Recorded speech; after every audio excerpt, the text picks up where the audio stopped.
The next type of conditional sentence to consider is the second-class condition, also known as the contrary to fact condition.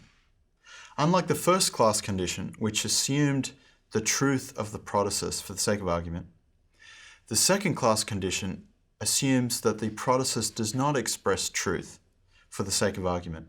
The reason I'm saying for the sake of argument is that a speaker can use a second-class condition and really, regardless of whether they believe the protasis is true or not, they're presenting it that way. So an example would be, if you had been here, but you weren't, is implied, my brother would not have died.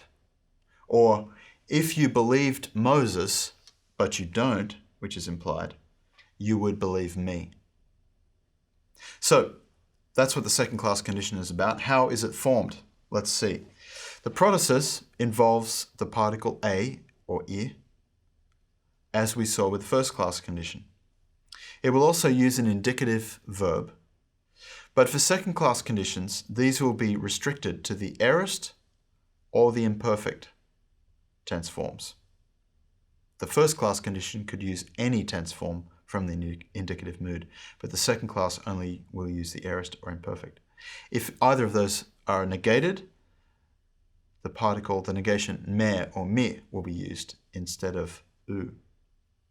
In the apodosis, we will usually find the untranslatable particle an plus a verb from the indicative mood that will be the same tense form as is found in the protasis.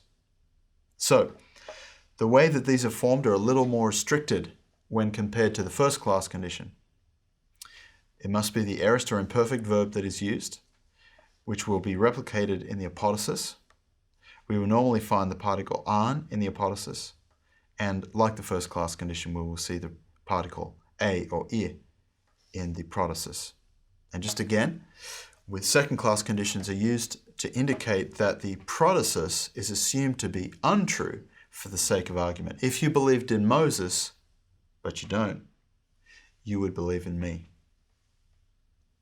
Now we turn to the third class condition. This is a little more straightforward in its formation and a little less clear in what it means.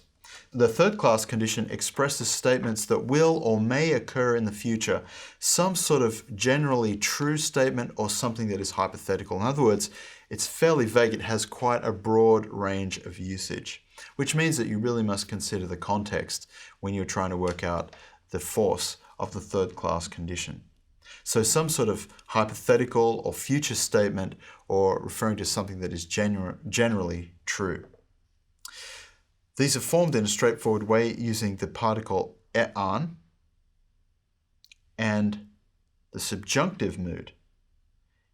If we need a negation, that will be with the negation me or mi. So an plus the subjunctive in the protasis, and the apodosis can use a verb from any tense form and any mood.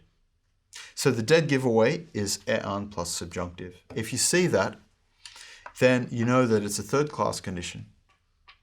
And like the subjunctive itself, which is kind of the mood of possibility, but a little sort of vague, often future referring, so the third class condition is used for that purpose. There is also a fourth class condition, but no full fourth class conditions exist in the New Testament. It involves the optative mood, which we have not yet looked at in the protasis, and only the protasis of a few of these exist in the New Testament. They're not worth concerning ourselves with at the moment.